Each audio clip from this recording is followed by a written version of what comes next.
Good evening, everyone. Thank you for being here. I know the weather's a little tough, so hopefully we'll pick up a few more people as the night goes along.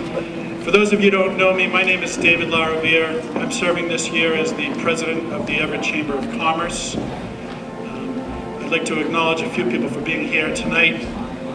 City Councilor Mike McLaughlin. Thank you for being here, Mike.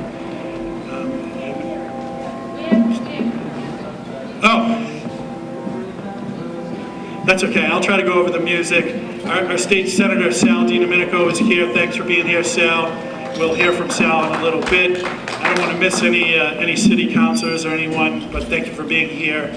And why are we here tonight? We're here to learn. We're here to learn and provide you with resources. Many of you probably know somebody with an addiction. And how can you help that person? Well, from some of the people that you're going to hear from tonight, some experts, they're going to answer those questions. And we're going to give you the opportunity to ask them some more questions. And if you have more questions after you leave tonight, we're going to present you, the Chamber's going to present you with some packets and with some resources as to how you help somebody with an addiction. And why is the business community here? Why would the Everett Community Health Partnership partner with the Everett Chamber of Commerce? And I think the answer to that is community. Businesses are made up of people. Businesses are made up of your employees and your colleagues, or your parents, your siblings, your children. And the opioid epidemic affects all walks of life. It affects people, it affects families, it affects loving families. I myself, I've lost a relative a couple of years ago, a 28-year-old to addiction.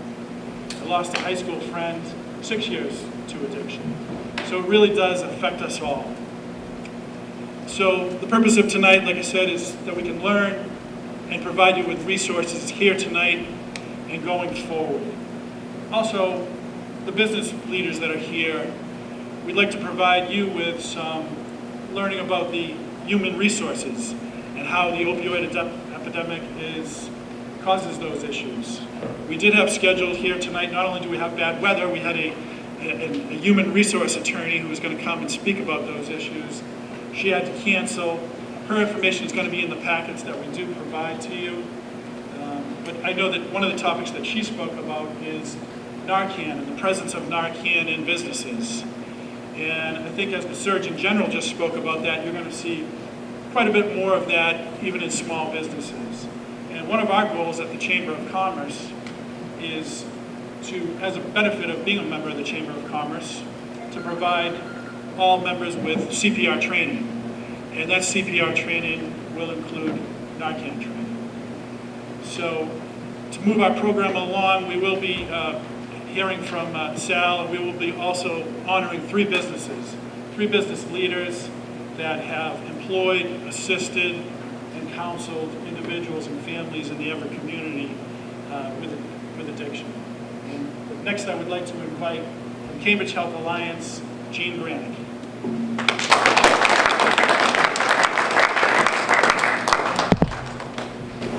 Good evening, everybody. Thank you for coming out on a lovely evening in May.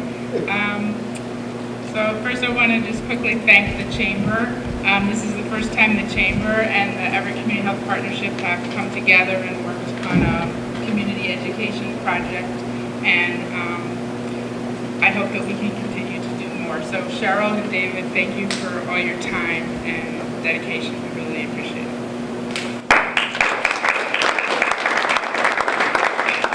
For those of you who don't know or are not familiar with the term ECHIP, or Everett Community Health Partnership, briefly, the handout explains it, but basically we're a multi-sector coalition in the city of Everett that's interested in helping the community and all its residents have optimal health and wellness. And we look to the data to see where there are some health disparities and where a little more attention should be paid to help people live healthy and prosperous lives. So we have many agencies that are in the community that are part of the coalition, and we are always looking for new partnerships. So if you're a business and you want to get some more connection to health and wellness, we're definitely interested in working with you. So Paul, who works for the Everett Health Department, was kind enough to share a PowerPoint with me from a conference that several people here went to in Atlanta. It's called the National Prescription Drug Abuse Summit. And so I'm using a little of the data that some data points that they provided, which shows the impact of what substance abuse can be on a community and for the business. So they're just some quick points. 20.8 million people in the U.S. are living with a substance abuse disorder. The third leading cause of preventable death in the United States is substance misuse. 1 in 3 families are impacted by substance use disorder. $193 billion is estimated is the annual cost due to employees' substance use issues. The need for care. 1 in 10 seek treatment for substance abuse disorders. Employees with substance use disorders miss 50% more work days than their peers. 7 in 10 employers have felt the impact of prescription drugs in their businesses. Workers with substance abuse disorders miss 50% more days than their peers. Workers with pain medication use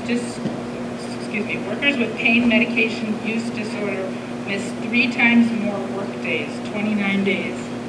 The cost of missed work vary by industry, ranging from $187 to almost $4,000 per employee annually. Job turnover. Employees with untreated or active substance use disorder had higher turnover rate of 36% as compared to 25% in the general workforce.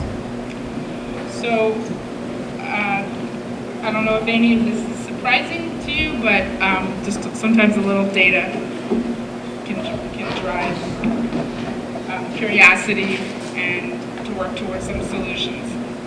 So, I just want to point out the Mystic Valley the Mystic Valley Public Health Coalition was very kind enough to share this resource with us, and there are some copies on the table.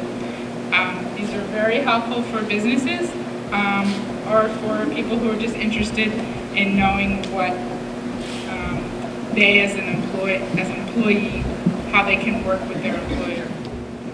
So if you signed up, if you gave us your email, we'll be happy to send you more information, links to this booklet if you don't want paper, and many other resources.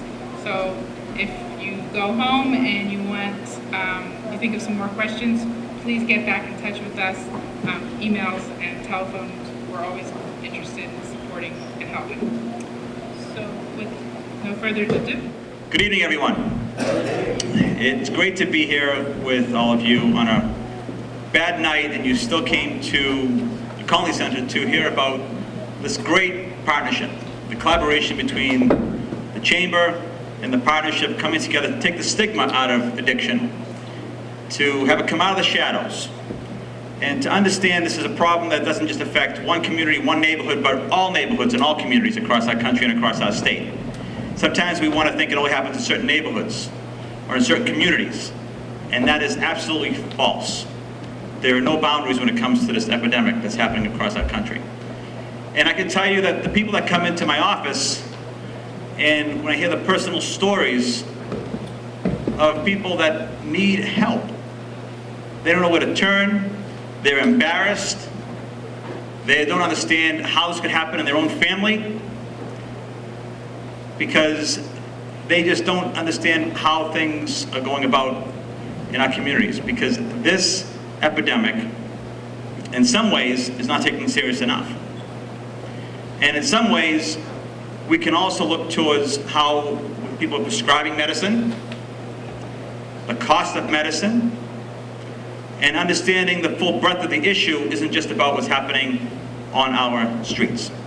It's a long network of people and a powerful group that wants to keep things somewhat the same, because there's a lot of money involved in this as well. And I'm happy to see that in our own community, the business community wants to be involved in fighting this epidemic. Okay, that's an important step for us. As opposed to just always pushing back, they want to be part of the process to solve this. And I want to thank Silver Shuttle, Jim, and I want to thank the Rocco family, Steve Rocco, and the Rocco Funeral Homes, and also the Squardelli, Chris Marrera, who has done so much to help people who are fighting addiction, and their families as well.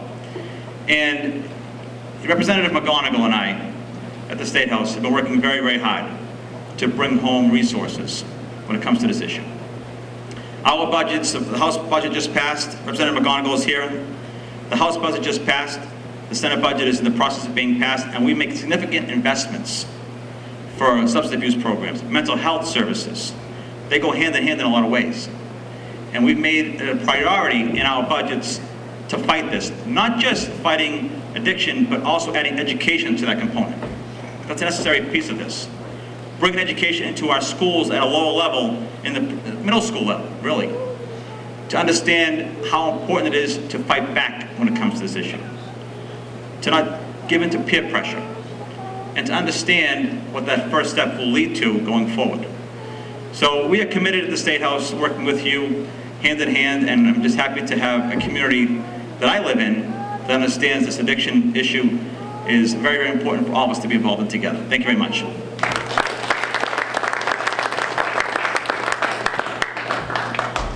Thank you for those empowering words, Sal.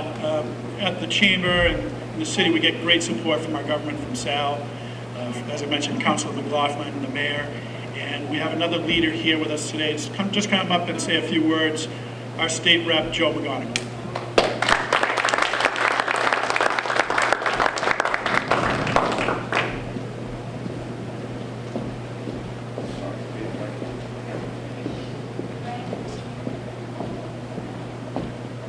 Thank you, Mr. Laravere, and good evening. My message is different. To all of you, I'm going to tell you, I've looked at the statistics from the Department of Health, and we're suffering here in Everett. We really are. This epidemic is hitting our community extremely hard. Where the incidents have not gone down.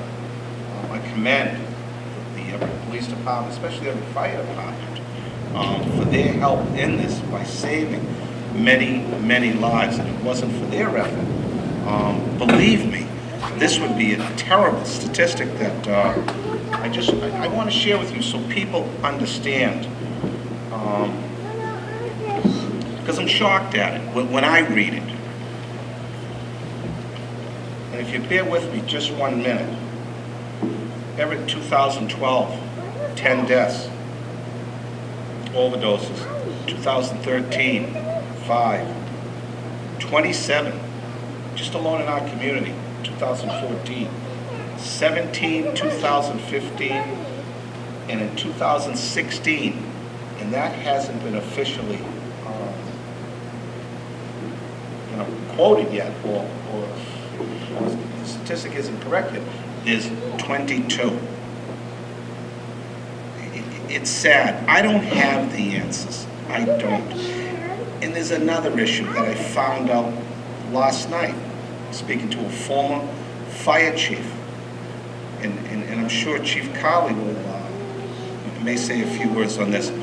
When our first responders go in now, they've got to bring 2 bags with them. One for the victim that's overdosing, and one for the first responder, the firefighter, because of fentanyl, how dangerous that is to the first responders. I don't have great news, and I don't have the answers. I'm happy to see Patty Ann Scalise here from Everett Overcoming Addiction. Again, I get the calls. I had Mike Ruth, the Mike Ruth Foundation. I'm impressed with his program because it's not but I don't want to say a quick fix. There's another name that they call it, where we bring him in for 6 months to a year. But his program's 3 to 5 years. It's a long-term commitment, and we have to stay committed to this. And believe me, the senator and I are committed to this long-term commitment. We've increased this budget in my 4 years in the State House. I think Senator was originally 84 million, it's up to 137 million. On the House side in earmarks, it was an additional $4 million, and I haven't seen what the Senate has done yet on their earmarks, but whatever the senator needs on that end of it to help fight this, because the numbers don't lie, and I'm shocked at them. But I want to thank you for giving me the time to be here, and I'm listening and learning to this issue. Okay, so thank you.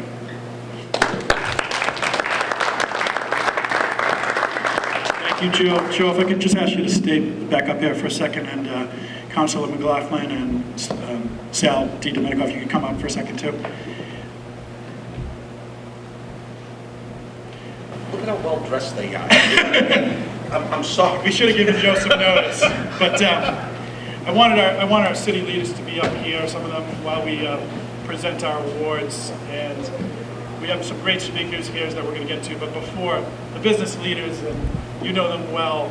The first one, his family is well known, the Rocco family throughout Everett, all that they've contributed, but the thing that impresses me so much about getting to know Steve is he has such depth. He's not only running Rocco Funeral Home, he's a professor, he's an author. I read one of his books. He's got quite a career in mediation in the Massachusetts court system, and he's on the forefront, on the front line in dealing with family tragedies. We've all here been involved in that and dealing with family grief over people dying too young. So, on behalf of the Everett Chamber of Commerce, I would like to present this award to Stephen Rocco.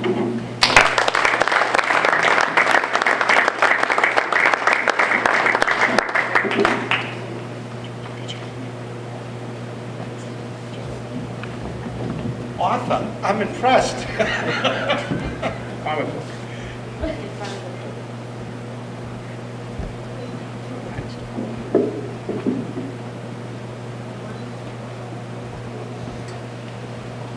We need one picture with Gene Granick. You could just please Yes. come up. Gene's done so much work to put this together, so thank you, Gene.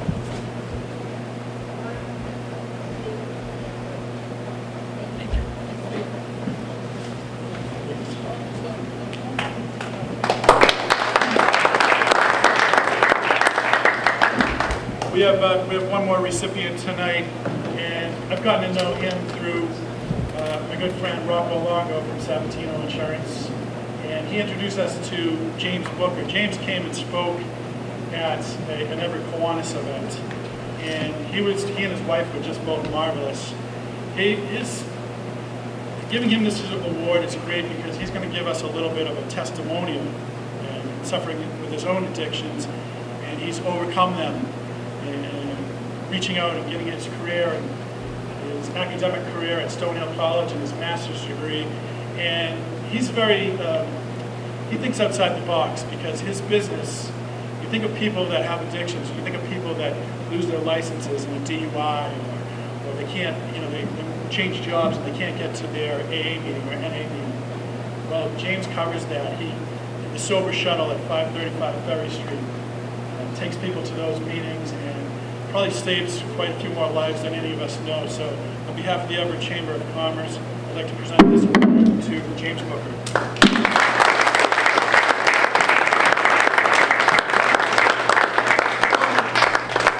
Gene has to come back up for another photo.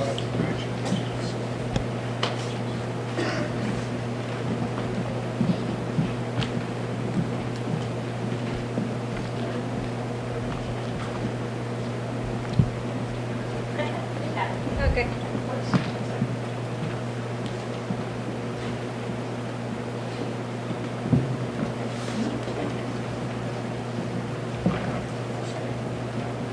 Good, you want to go over in the middle and take it? Well set? Oh, yeah. You're welcome. Thanks, guys. Thank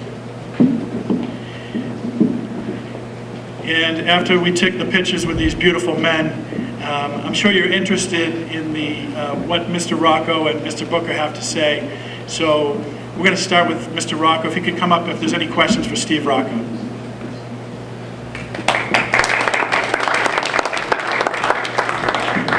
Thank you very much. Can you hear me okay? David said I'm an expert in this subject, and I'm far from that. People that are the experts are the people that I've served in the funeral home. So David said that I had a little bit of a different background. I grew up in the funeral business. My grandfather started about 90 years ago. So as a kid working in a business, I worked around the funeral home cleaning vehicles, and I hated everything about it. I hated the sadness. I hated being around death.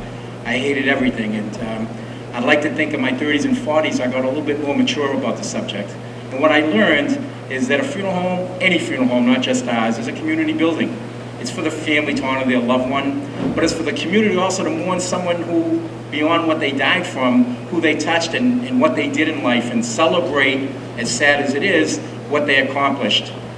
I also learned within the walls of my funeral home about grief, this powerful feeling that I've seen literally people will themselves to death. I've seen marriages end. I've seen gambling problems arise. I've seen jobs being lost. And I think in our society, we're supposed to, if you lose a parent, you have 3 days off of your job and you're supposed to be back to work. It's not as simple as that. I see people 3 years later and they're still in the throes of grief. This really powerful emotion that we don't really do a good job about. Particularly when we come to these opiate deaths and drug deaths, there's a stigma sometimes attached to it that I see with these families. They seem sometimes a little ashamed of their loved one, and often what these families are able to do is look beyond the death to the life that the person had. I've had a couple of examples from families. I had, usually at the end of a wake service, the people come up to the community members come up to the family, and as sad as they are, at the end of the night, they'll say, wow, I didn't know my father knew so many people. I didn't know he did that in the war. I didn't know that. So it really is a touching thing, and even though they're sad, it's a wonderful thing. But I had this wake of a drug and opiate death, and at the end of the night, they said, I wish we did not have this wake, and I was confused. And I said, why? And they said, yeah, they're probably coming up to me, but then as they're leaving, they're saying, just another junkie. So I said to them at the end of the night, I said, God does not make junk. And I wish I was smart enough to have thought that up myself. But I had heard it at another eulogy at another drug death I had done at the Immaculate Conception Church. And this family challenged drug. They talked to the drug as if it was a first person. And they had pictures of the drugs in the funeral home. And they said, this does not define our loved one. And I thought it was just an amazing tribute that, it was much beyond what the person died from. I literally had a casket where a mother and son overdosed together, and I had them caskets kitty corner in the funeral home. And the father blamed the mother for the son's death, and he's literally punching the casket. So in my funeral business and just about life, you learn about the good and bad and the power of this sadness that a lot of these people are struggling with. The last thing I'd like to say is really a terrible thing is one night we had a wake for another drug death. And in my funeral home, they found some of the deceased friends who was upstairs in our downstairs bathroom using drugs. And it kind of thrust on me that even when their friend was dead, the power of this drug, the poignancy that they could not overcome it for that night, really touched me. So at 4 o'clock in the morning, I never wrote a poem in my life. I wrote a poem, and if you don't mind, I'm going to read it to you. It is entitled, A Funeral Director's Wish.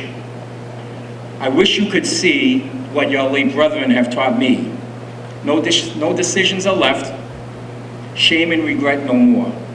I wish you could listen to the guilt and anguish that is your legacy. I wish you could hear the echoes of your death. So much to offer, so much to love. I wish you were me learning lessons from faithful decisions of choosing to embrace a high, left the world denied your talents. As I write this, I think I'm imposing more guilt on some of these people who are suffering from this. And I don't want to do that, because one thing I've learned is that the families of these loved ones know how much they regretted their choices and how much they hurt their family. And if that's one thing in terms of a legacy about it, is that we have to do more treatment to allow these people to learn to love themselves. So we need treatment facilities, but that's the one thing I've learned from survivors, is they all suffer from low self-esteem. Thank you.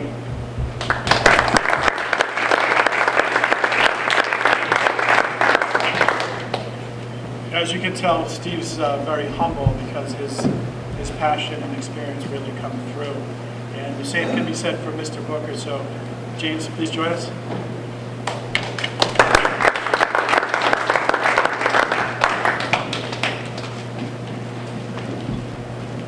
Hi, everybody. My name is Jim. I am the founder and the president of the Sober Shuttle. I want to thank everybody for being here tonight on this very serious topic. I also want to thank the members of the Sober Shuttle, a few of them, for showing their support, because that's what it's all about, is support. And, you know, I could tell you a few stories about my own addiction and my own battles, trying to grasp the concept of recovery, because that was the issue for me. You know, I had my first Alcoholics Anonymous meeting at the age of 18. I knew that there was something the matter, but back then I didn't want recovery. You know, it wasn't until the age of 49 that I decided that I had enough. But for the grace of God, who came down and blessed me and showed me that there is another way of life. See, because I used to go through detox, rehabs, holdings. I graduated a couple of halfway houses. And I never knew why I couldn't sustain a brand of recovery that would give me a better way of life. And that's all I wanted, is a better way of life. You know, there's so many deaths right now with the epidemic going around. You know, they say, and I know we've all heard it, no parent should pass away before their child. You know, on the other hand, no parent should pass away not knowing whether or not their child is safe. And that's another thing that brought me into recovery. You see, I had to take a look at myself at the age of 49, and I had to ask the question, how come I fell through the cracks for so many years? How come I couldn't stay in recovery? What was the issues with me? Because the issue was me. I had to look at myself and make changes. So as I sat there, I looked and I said, okay, you know, I lived on the street. You know, I lived in Bridgewater. And I used to take the train from Bridgewater to Brockton and sleep with the homeless people when I had my own apartment. Because those are the people that understood me. And those were the people that I understood. Because in addiction, there's separation of family and self. It's inevitable, it happens. So I had to take a look at myself when I entered recovery at the age of 49, and I said, where did I go wrong? Where was the system lacking to help this individual? And it was once again the lack of support. So what I did is I said to myself, when I was on the streets of Brockton and I had nowhere to go, why was I on the streets for so long? It's because I didn't know where to turn. I didn't know where the supports were available for me. I ended up sitting on that train station in Brockton, my very last drink. When I knew I had Bridgewater, I had my own house. After 4 days being out in the weeds and in the rain and sleeping with the homeless people, I looked down Legion Parkway and I seen the people lining up at the package stores. I seen the people coming out of the motels that were high on drugs, looking for their next fix. And as I sat there, I seen my life pass before my eyes. Before I knew it, I was hit with despair. The train went by. I sat there on the train station. I started crying, and I went up to Brockton Hospital, and I entered a recovery, knock on wood, for the last time. And you know something, it's those supports that I wanted to emphasize. Because, see, I could always get to a detox because there were so many of them. But when that 4 or 5 days comes along and they say your blood pressure is leveled, we're going to release you, I had nowhere to go. See, social workers only have a few hours to work with so many clients. So I kept falling through those cracks.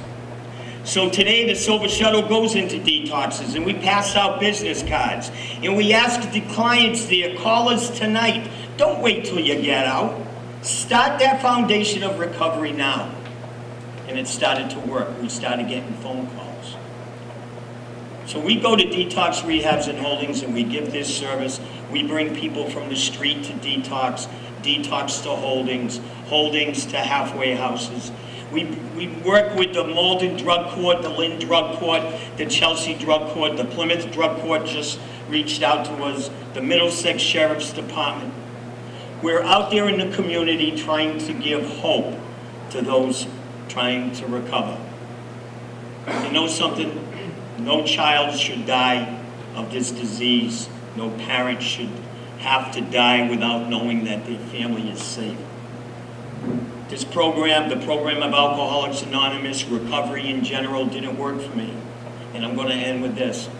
I had decided that I wasn't going to go through detox no more. Because it didn't work, I just kept falling through the cracks. There was no support. So I decided this one time that I was going to detox myself.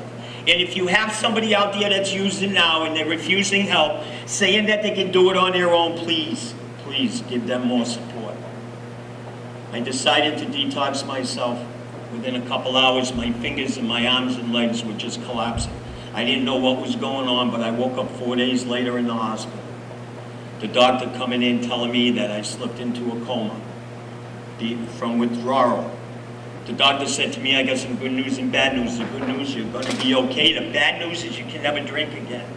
This alcoholic didn't want to stop. He went back out and drank. It was 3 years later that the same episode happened again. This smart alcoholic didn't have the supports available to him. He thought the supports didn't work. The same thing, hands, legs, arms, coma. This time, the doctor came in after 4 days, and he said, Jim, I got some good news and bad news. I chuckled to myself because it was the same case scenario as 3 years ago. He said, the good news is you're going to be okay. The bad news is your mother has died and is buried, and you will not be able to say goodbye. The most devastating news I could have heard, and I went out and drank. And it was at that point I decided that I never chased a drink or a drug in my life. I chased relief. And if I can't find relief working with the good people of Everett and the good people of the Sober Shuttle, then I'm in trouble. So today the Sober Shuttle stands for support, stands for partnership, and stands for the love that we have to offer each other. The Sober Shuttle has their brochures, has their cards. We have our website. Please look it up. Please call us. We're 24/7. We will answer the call throughout the night. We will come and pick the person up that needs help. My name's Jim, and I'm going to say it. I'm a grateful, recovering alcoholic and addict, and the Sober Shuttle is here to help. Thank you.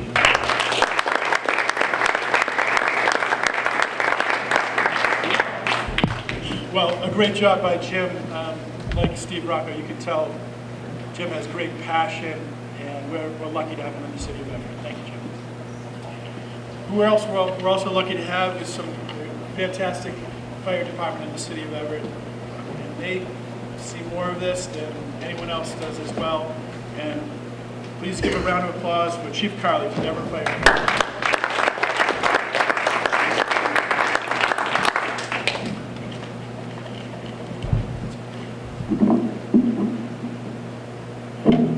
Thank you, everybody. Thank you to Gene and the Chamber for inviting me tonight to talk about this important issue. Everett, like so many other communities, is not immune to this epidemic. We see it every day. We respond to incidents almost on a daily basis with our personnel. To date, this year, we've had 6 fatal overdoses in Everett. And I think about those 6 a lot, one as recently as 2 nights ago. And I can't help but think that if these were fire-related deaths, that they would be treated a lot differently. And I try to carry that with me, to respect these people and their families and their losses. I think about the community and what their reaction would be if these were fire-related deaths. I think a lot more resources would be thrown at it. I thank the mayor for putting a lot of resources in my hands to try to combat this issue, but I think we can still do more. I'm sure many of you as business owners and residents in Everett see people in the city who are struggling. They may have affected your business negatively, coming in, being around your properties. Some of you may ask what we can do about it, and that might not be in a positive way. How do we get rid of them? What do we do about this? I ask, instead of saying that we look at how we can help this from a human side.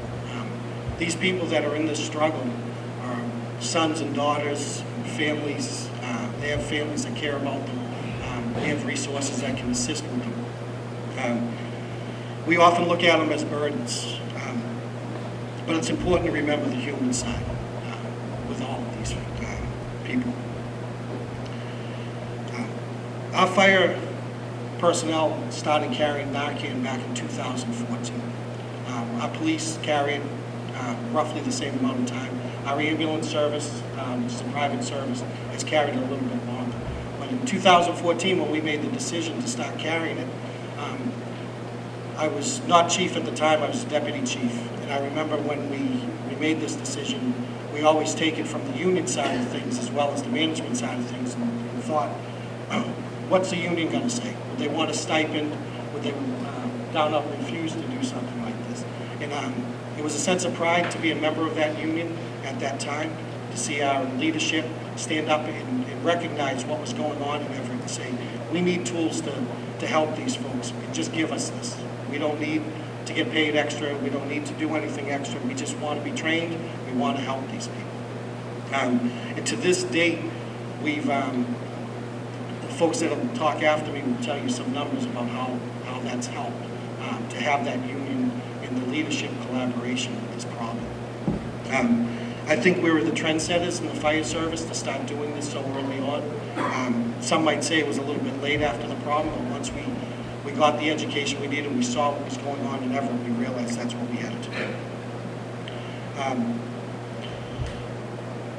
One of the things about the Narcan program when we started, although the union stood with us and wanted to do it, some of the members were less than enthusiastic about doing this. And it wasn't their unwillingness to help. We look at, we're firefighters. We go to a house that's on fire, we put water on it, we see that the fire went out, and then we go back. We talk about it, we relieve it, we relive that incident, but it's out. When you start going on calls that are the same calls all the time, there's a mental stress that happens with first responders. And we've seen that with our members. And that was really their unwillingness, because it wasn't the get-go when they started. It was 6 months, 8 months after this. And it was, what else can we do? That's what, it was their frustration. It was a fire that was never really put out. So by doing this, we had to look and say, oh, they're telling us what's going on. My members, I don't respond to incidents anymore. My members do. So we look to them to say, what's going on in the street? How can we help? And the feedback we got was that the Narcan works. We can get there fast. We have great response time, some of the best in the state. We have great locations of our firehouses in relationship to the neighborhoods in Everett. But they didn't want that to be the end-all be-all. They wanted that to be the start. That's the linchpin to start a good program, to start a good recovery program for these people.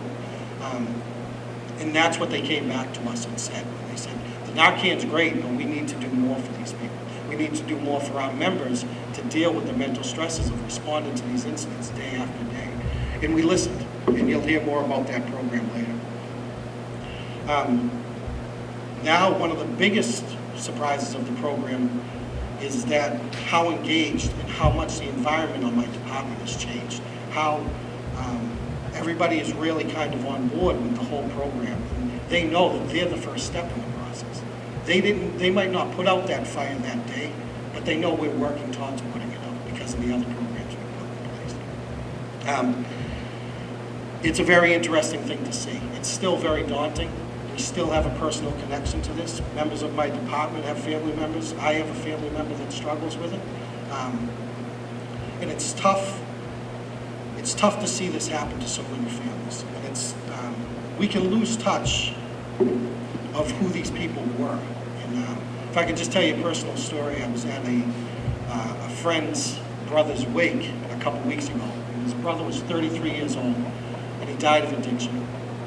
And anytime he had spoke about his brother, it was always about his addiction. So that's kind of like where he stood with it. Was, whatever his opinions were, but the addiction was always on the forefront. So I went and paid my respects to the wake, at the wake. And when I walked in, like most places, they have the poster boards of all the pictures. And that was the first time that I saw that this was more than his brother, the addict. This was his brother. There were pictures at birthdays and baseball games and family outings, and you saw the pain. And I think what happens when we lose these loved ones in that, no matter what we feel about what they're doing or how we feel or our personal opinions about this addiction, we can't take away the fact that when they die, that hope is gone. So as long as they're still alive, there's still a little bit of hope to help these people. And that's what we try to bring back to the fire department, is that we can, as long as we can do this program and that people are alive, we can still do something for them. Because when that day comes, my friend and his family never mentioned the fact that he wasn't adequate. Because now he's gone, and now he's just gone. And it was a very tough thing to see. It's a very real thing to see. From the business standpoint, I'm sure most of you know that the Surgeon General just came out with a directive and asked most business owners to start carrying Narcan in their place of business, whether for their employees or for their customers. And whether you decide to or not, that's your choice, and there's some great resources out there for that. But one of the things, and we talk a lot about death, as I did tonight with this, but we also like to talk about recovery. And we heard Jim's story of recovery, which was amazing. And I like to kind of focus on that. And one of the things, and especially with like my family member, who's battled addiction since he was in his teens and now he's in his late 20s, and when I hope that he finds that recovery, I always think about another end. And I think about, what's he going to do for a living? What's he going to do afterwards? He doesn't really have any manageable skills, right out of high school, a couple of years of college, but then fell into this. Who's going to give him a shot? And I think about that a lot. And the Surgeon General, along with the Narcan directive, also asked that business owners and companies take a chance on these individuals. They're going to have spotty references. They're going to have criminal records. They're going to have issues, but we need to give them a shot, because we know, and we've seen it in our program, the people that come in there, if they go back to what they were doing as addicts, whether it was breaking the law, whether it was not working, whether it was stealing, they're not going to be able to survive and recover. Research shows that recovery of individuals and their families is strengthened by gainful employment, and that's a tough thing. I hire people. I don't know if I could do that as fire chief, and I have to struggle with that. If somebody came into me and said, I've been in recovery for so many years for what we do and where we go, but we all have to look within ourselves and say, what can we do to help these folks? And I think as business owners and as a community, to let these people know, as well as I do, everybody that has a job, it feels good. It feels good to get paid at the end of the week. It gives you something to do. It keeps you busy. And I think it's something we can all do as a business community. And I want to thank the Chamber tonight for this. And anything we can do to help support that effort, please let you know the City of Everett and the Fire Department is there to assist you. But thank you.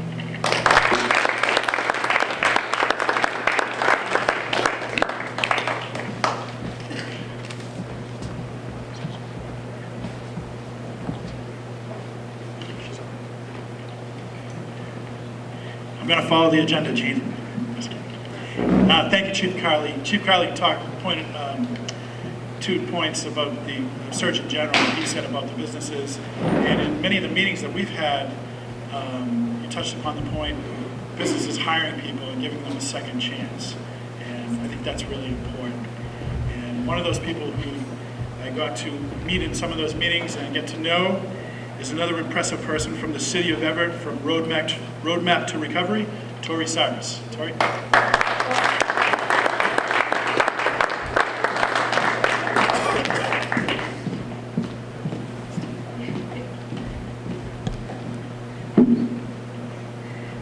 So I work for the Everett Fire Department. I was put on in February of 2017. So I just finished my first year fully. it's been a great experience. The best experience I think so far is working with the department and seeing the change, like Chief Colley talked about. When we first walked in, you know, it was a bit skeptical.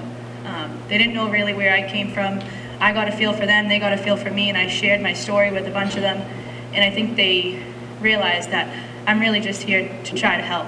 And I think that's a goal that everybody should have, is just try to help people. I graduated from Everett High School in 2012, and then I graduated from Fitchburg State in 2016. A personal side of this story, so in 2003, I lost my youngest sister to a car accident. My oldest sister to a car accident. I was 8, she was 11, and I had a little brother who was 5. When she passed away, all I could really remember is everybody was at our door. I had cake, I had food, everything that you could think of, it was there. In 2015, I lost my younger brother to a heroin overdose when he was 17, and there was no one to be seen. It's that stigma that sticks with everybody. And it's a shame that he was 17 years old. We grew up in the same house, we grew up with the same family, the same morals, don't cheat, don't lie, don't steal. But he got wrapped up. Addiction runs in my family. My uncle is an addict. My cousin, who is older than me, has an addiction. And ultimately, my younger brother lost his fight at 17. So that's how I really got into this. I was a junior in college, and I said, this is ridiculous. I was living my life in, college. And now, all of a sudden, my life's changed forever. And I remember trying to quit school. My grandmother stopped me, and she was like, Brendan would be so disappointed at you. I'm like, wow, you could have just told me you wanted me to stay. You didn't have to really throw that in my face. But it worked, and I graduated. And I heard about this job that the city of Everett was trying to put on, especially the fire department. And I said, all right, I'll apply. So I got the job, and I met with Chief Colley and Mayor Carlo Di Maria, and we sat down, and I also got a feel for the chief to see what he really wanted out of this position as well. And we had no answers at the time. We were like, we can see if this works, if this doesn't work, we'll try this. But ultimately, we molded together the program, and I think we're on the right path. We don't have the answers yet. I don't think anybody does. But as long as we keep trying on this uphill battle, that's all that really matters. So just to talk about like what I do at the fire department is that I track the data from every overdose. So we started doing that last April, and we created a new policy in the department. So in the fire tracking system, we have 2 codes now, so we're not only keeping track of when we use Narcan on the street, we're keeping track of when EMS uses Narcan, when police uses Narcan, and if a bystander uses Narcan. So that way we have a total control of how many overdoses are actually happening in Everett. So if you guys want some numbers from last year, January to May 15th, we had 58 overdoses, but that is only with the use of Narcan. So there is some kind of skewed number. I believe that we would have much higher numbers because we don't have the overdoses where we didn't use Narcan, if that makes sense. And now in 2018, from January to May 15th, we have 59. So we're kind of leveled, but hopefully we can push that number down. As long as it doesn't go up, I think that's the goal. We've had 8 fatals last year at the time, and now we have 6. The average age for an overdose is 38.5. The youngest was 19, and the oldest was 78. So we see a huge range of many different types of people and walks of life. So after an overdose happens, we do overdose follow-up. So we go directly back to that house within 48 hours, hopefully. Dennis and I from Parry, the police department, he's a recovery coach, and he's done wonders for this program. So we go to the family's house, we offer them help, we offer them support, we do Narcan trainings, and if they're not ready, we really just leave them our number and say, when you're ready, we're always gonna be here. It's like leaving your hand out and them knowing that they can grab on when they're struggling. What else we've done is that we've trained our department in mental health first aid, which has been huge. We're now responding to these calls with more compassion, and I think that's been a huge benefit to the department because we're also seeing other problems that have been embedded, which we can try to help. we also started the Roadmap to Recovery drop-in night, which is once a month, so it's every fourth Thursday night here at the Connolly Center. And what we have here is just resources that are available, from grief support to sober homes to parent support. We have all of our recovery coaches usually present.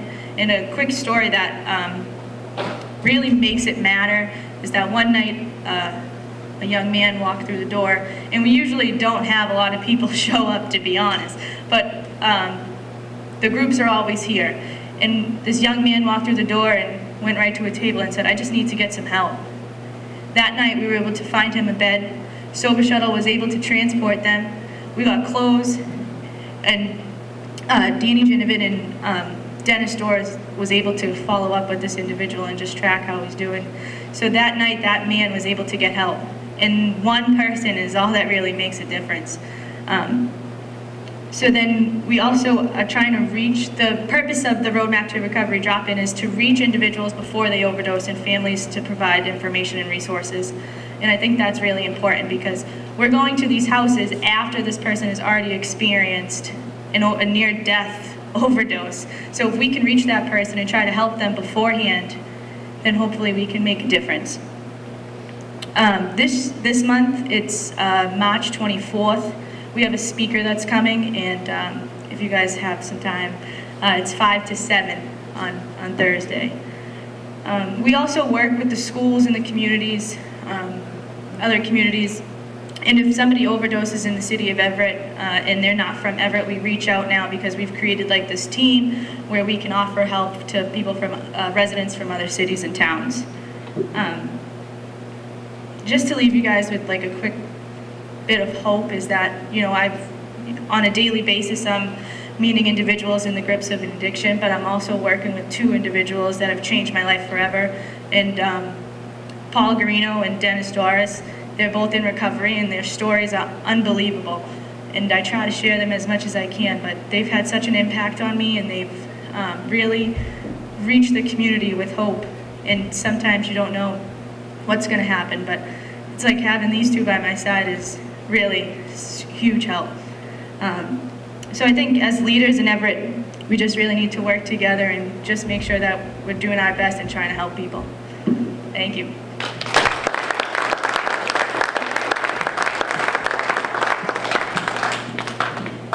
Thank you, Tori. You can just hear more about the caring and the amazing things that people are doing in the city of Everett. And I'm really looking forward to hearing from some of the recovery coaches. And the first one, Tori just mentioned, please welcome from the Everett Police, Dennis Doris.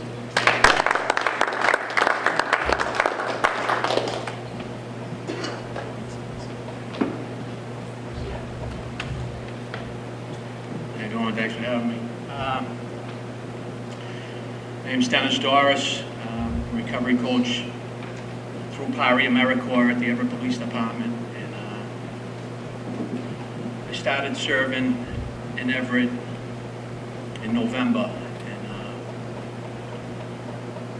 my service is for 1 year. I'm here on a grant through PARI. And my function in the police department is to one, build up the capacity of the police department so they can better handle the response to the opioid epidemic. So when I'm not around, they can better, just break down stigma that they may have, just answer questions they have, give them some information on how they can,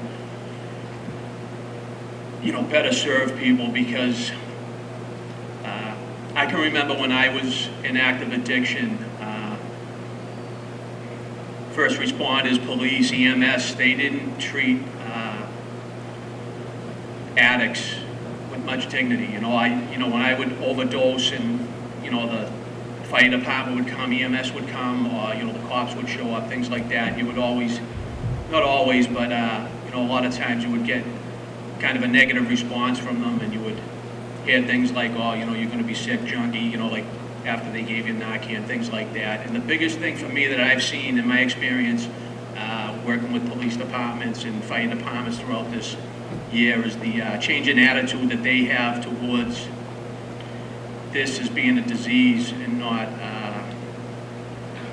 a moral issue, And that really gives me a lot of hope, because you start seeing these people that are dealing with addicts on a daily basis and trying to help them, and they're really starting to realize that they cannot arrest this problem away, or deal with it in that type of way. We have to provide assistance to them, and that's why I'm here. That's what the role of a recovery coach is to provide, to open up pathways for people. So when someone comes to you and they want help, you just provide the help that they need. Whatever they want to do, you have to open the door for them to do it. And in my experience, I always tried to do things by myself when I was trying to get clean for years. That was my biggest barrier to getting clean, was I was unable to ask for help. And it took a lot of years, a lot of failing, a lot of relapses, a lot of, just the horror stories that you hear through addiction. I went through them all. I was homeless. I was in jail, in and out of programs since I was 16 years old. And it wasn't until I was finally able to realize that I couldn't do it on my own, I couldn't figure it out on my own, that I needed help, that I was able to get recovery, find hope, and just put myself back together. And I also suffer from mental illness, so that's another thing that I deal with. And that's just, since I've been here in Everett, it's been a slow process, and that's what recovery is. It's a slow process of just learning how to find things that work, and that's what we're doing here in Everett. We're working together, and I'm in the police department trying to help them deal with people better. And when I first got here in November,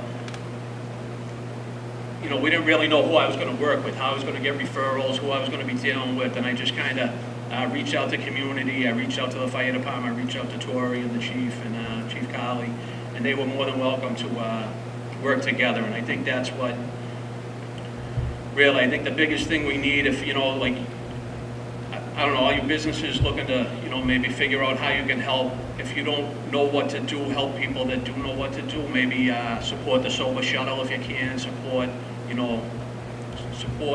organizations that are helping if you don't know what to do. I don't know. I just really feel grateful to be able to serve Everett throughout this year and help in any way I can. And I think that's what we do as recovery coaches. We just try to help people any way they can. And I'm not going to bore you with my stories. But there is hope. We've heard a lot of negative statistics up here tonight. People are dying, and that is all true. You know what I mean? Things aren't getting a great deal better out there. People are still dying. The drugs are still around. It's not getting a great deal better, but there is hope. People are starting to get educated on this. People are starting to come together, and I think that's what we need. It's a community problem, and it's going to take a community solution. And I think everyone working together really helps, and I think that's the best thing I can really offer you all. Is if you ever need any help, my information is over on the table. We're here every Thursday, fourth Thursday of the month, and if you have any questions, we're here for you. So that's all. Thank you very much.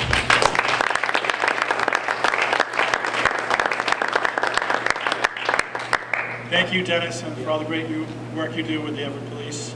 And when Dennis says opening doors for people, I think that's a common theme we've heard tonight. And this might not be our only event that we have with the business community, because we don't really know, Dennis, the business, what to do with this. And we do need to learn about getting Narcan trained and about giving people a second chance. And to hear from our next recovery coach, please welcome Jack Harper from CHA Everett Hospital Emergency Department.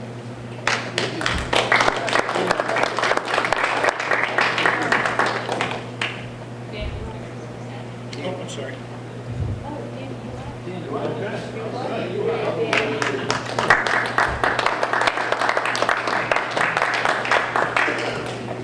I saw Dennis, then I saw Danny. I'm sorry. How's it going? My name's Danny Ginnivan. I am a recovery coach and a certified peer specialist down the street at Elliott Community Human Services. I am a person in long-term recovery for myself. So for me, that means I haven't had a drink or drug in 11 years, coming up on 12 years in July. I considered myself one of the lucky ones. When I went to treatment, basically the first time I chose to go to treatment, I stayed sober from then on. You know, I consider myself, I got really lucky and basically got to hit the lottery, you know. And the reality is, with the people that I support and work with, that's not always the case. They're not always going to get it the first time they walk into detox, the first time you try to get sober. But what the idea of having a recovery coach is to help someone walk that path, whether it be the 4th time or the 40th. You know, I'll be there the day to take you to detox or the day you're getting out to help you with whatever it might be. And, you know, a lot of people that we support, their path might not be abstinence. It might be medicated assisted treatment. You know, understanding that there are multiple pathways to recovery. It's not just one size fits all. You know, you really have to meet people where they're at, whether it's, you know, I'm just going to stop drinking hard liquor. And that, you know, that might not work for them, but that might be where they're at that moment. Or it might be, you know, whatever it might be. Or whether it's talking to someone who's currently using and saying, don't use alone. Or whatever it might be, just so they stay alive, so they can have that chance, you know. That's the biggest thing we want to emphasize is you can't help someone if they're not alive. You know, you can't get them into recovery if, you know, they're at the funeral home. And that's the biggest thing I try to help people with, whether it's, you know, getting some help for someone to talk to or, you know, helping them fill out and get a first job. You know, there's a lot of different things that recovery coaches will do on a daily basis. My, you know, day-to-day routine, I could be going to court one day, or I could be going to sit at Dunkin' Donuts for an hour and a half and listen to a guy talk about, you know, the struggles he's having with, you know, not having a place to live. I mean, there are a lot of things that go into someone's struggles with addiction. It's not just the drugs and alcohol. It's everything else that comes with it. You know, we're there, you know, for us, someone can come into 173 Chelsea Street and say, hey, I need some support, and either myself or one of my colleagues will help you get the right supports. We try to do it as soon as possible. It might not be that day, but we will get back to you. You know, my phone's ringing all the time, and we do a lot of different things, whether it's to set somebody up with the correct meds, you know, whether it's to help them deal with their depression or grief. It's not, you know, if you have to walk in and say, I'm going to get sober today. That's not how we operate. That's not the expectation, but it's about helping people, you know, get the support they need. Thank you.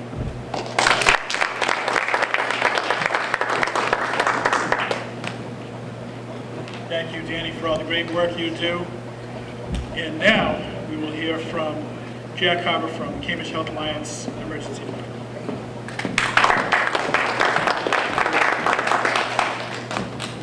Hey everybody, I'm Jack. I'm in long-term recovery. I'm a person in I'm 28 years clean in September 9th, my birthday. But you know, you never graduate, you never arrive at the station. So I have to daily, you know, get help from my disease of alcoholism and addiction. And so that I have something to bring to the ER. I'm up at Everett, usually on the B side, up at Everett Hospital, looking to start trouble. And, you know, a lot of times it's just taking, you know, the strain of the numbers of people, alcoholism, coming in from Chelsea and all around the area, maybe giving the doctor a break, all these nurses that are breaking their backs all night with the constant flow, some twice a day, the same person. So if I can help in that vein.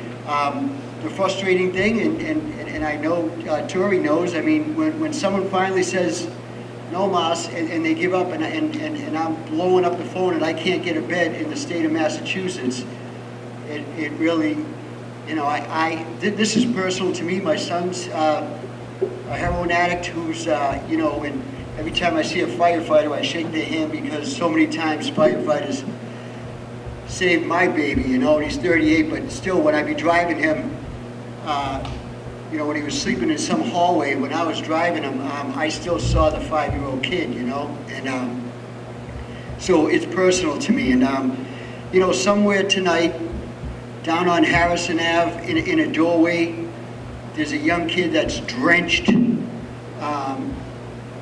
maybe a bottle next to him, maybe a syringe next to him, and people are stepping over him. And I can't believe for the life of me that that was someone's, that, you know, when he was a teenager, he said, you know something, when I grow up, I want to lose the love of everybody in my life. I want to be a homeless, helpless addict who's burnt every bridge in my life. I don't believe that. That's how but I really believe that we have to believe that disease concept, right? There's no Hallmark cards. You know, when folks, and if somebody has a heart attack from heart failure, from a heart disease, and they go into the hospital, they don't say, all right, we brought you back with the, what do they call it, Chief? The paddles, yeah, defibrillator. We brought you back, and now here's the door. And here's some paperwork you can take with you. You know, they're usually entered, and the community supports them, and the next day they're in the hospital trying to recover. The grandchildren come up, and the children come up, and there's Hallmark cards and flowers, and well, with the obviously with the addiction, it's not that. And I understand, I see now what folks are going through in the ER, the constant flux of being overwhelmed with the enormity of the problem, you know. If there's anything that I can do, I dropped most of my, and someone's paying for my dozy dokes here. I fell in a puddle and I spilt all my cards out of my pocket, but I'm grateful to be here. Listen, I'm grateful to be on the bus, right? I'm grateful to be invited. And you know something, there's not, for a lot of years, you know, there wasn't the business community, there wasn't this, you know, understanding. And every single week I have at least a nurse, doctor, or a cleaning person at the hospital say, have you got a minute, Jack? And a couple of times I've been able to help their kids, you know what I mean? Because you can help my kid and I can help yours, right? I couldn't help my own. I wanted to throw him out of the window, but someone else could help my son. I could tell my son something till I'm blue in the face, he would hear nothing. If Tori came up and told my son the same exact thing, he would hear it. So each one teach one. So I really, I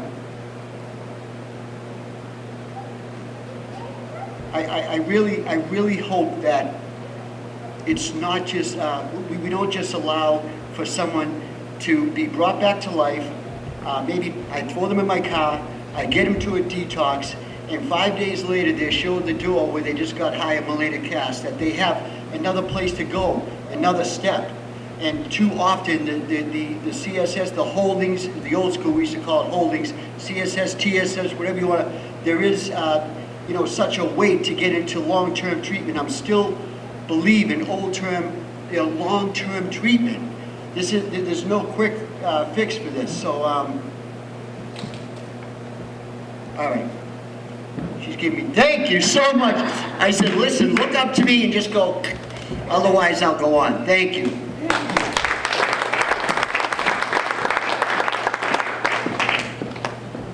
Thank you very much, Jack, and I'm just hoping that I don't get the hook either, Jack. You know, we've had so many amazing speakers here tonight, so I can't say we saved the best for last, but I have met our next speaker when she spoke at a Kiwanis event, and she's quite impressive, so please welcome Dr. Liebecker from the Director of Emergency Department at Cambridge Health Alliance Everett.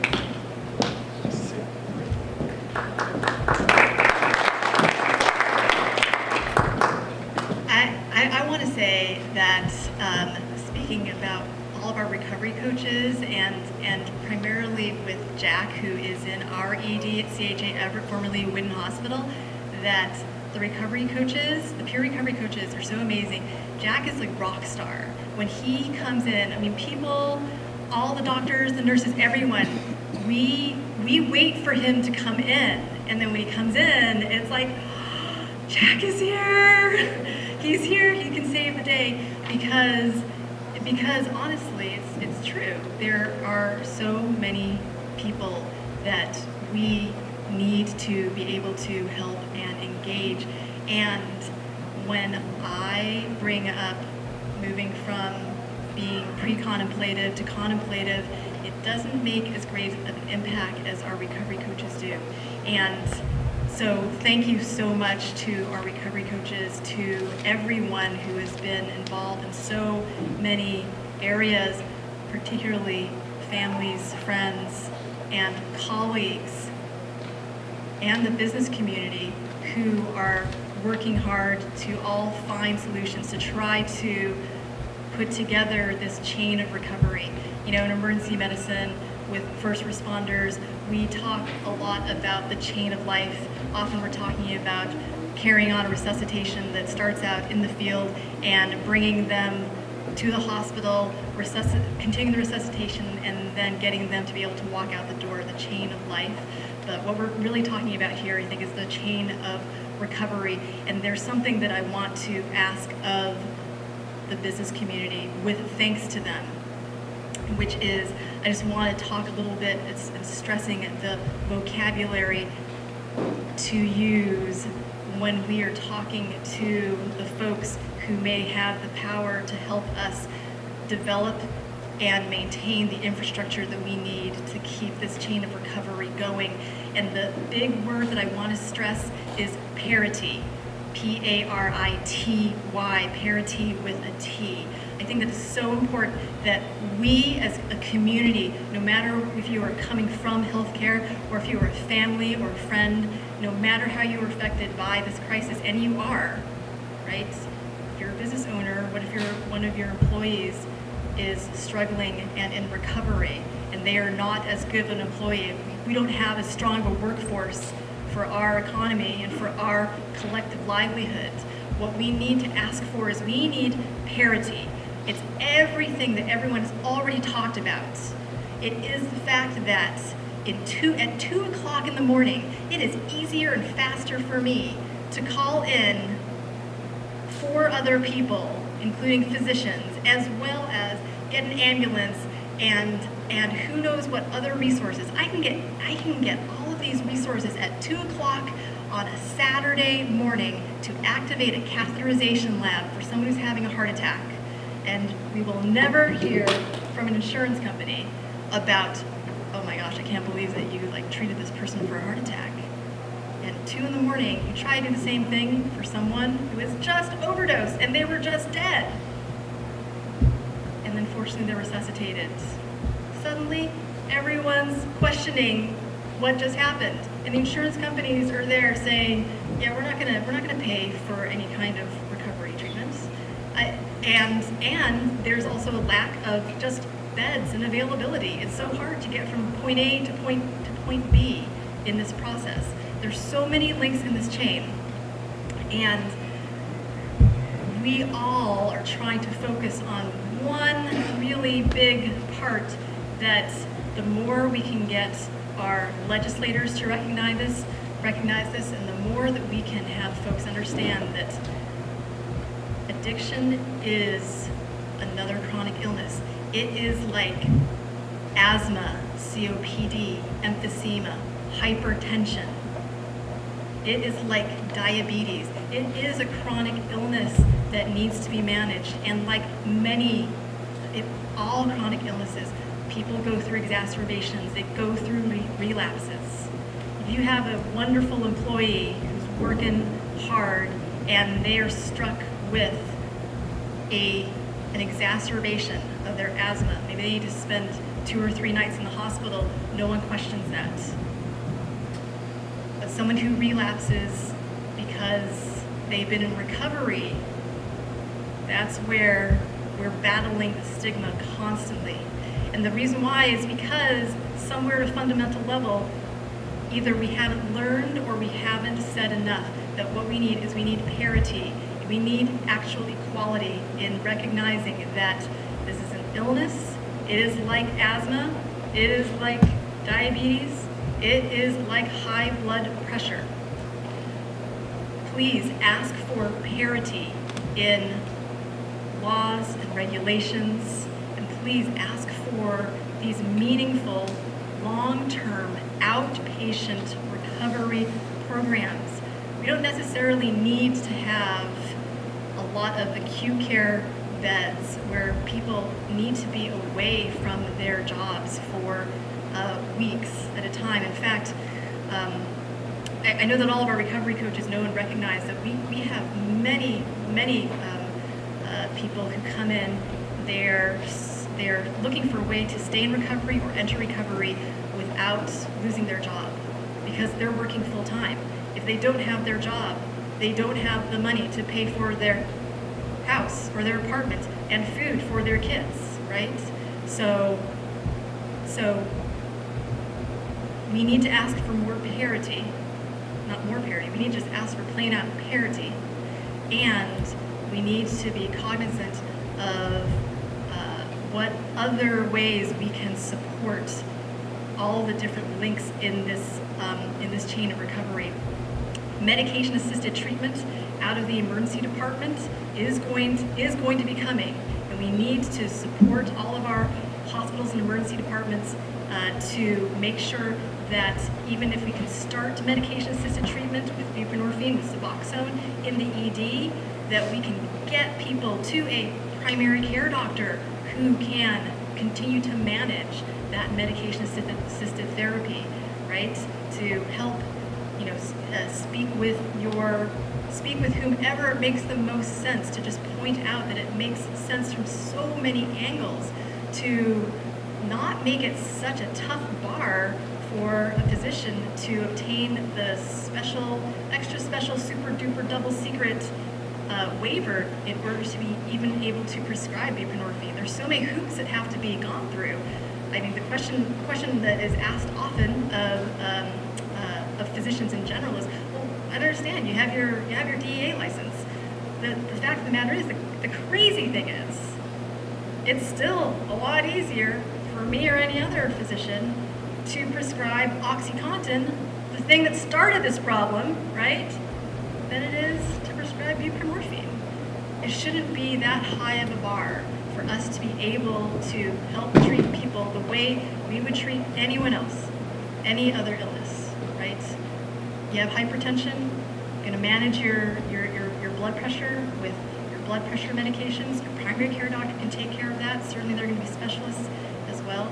But what we need across the boards is a focus on parity so that we can keep our community healthy and strong. That creates a healthy, strong workforce. That helps the community in general, keeps the economy running. It keeps the prosperity going in the right direction. So thank you very much for inviting me as well to be with so many wonderful, esteemed folks, and I look forward to speaking more. Thank you.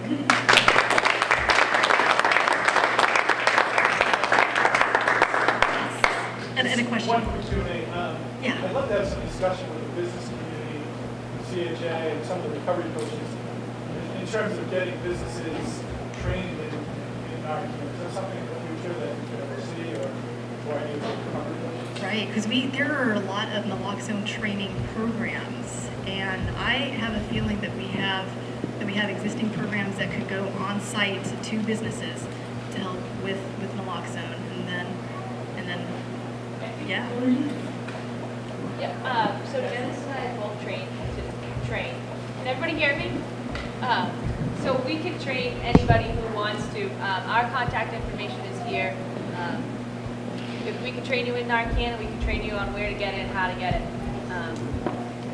You guys can just give us a call, and we can come right directly to that business and do it for all of the employees or a couple. I think that's something that we'll definitely consider in the future. Any other questions or any comments? Well, thank you for being here tonight. Thank you to Gene Brannick for all of your hard work and all of our speakers. I think this would be great if this was an annual event, or this might be a stepping stone. And thank you for being here. We appreciate it, and I hope to see you soon.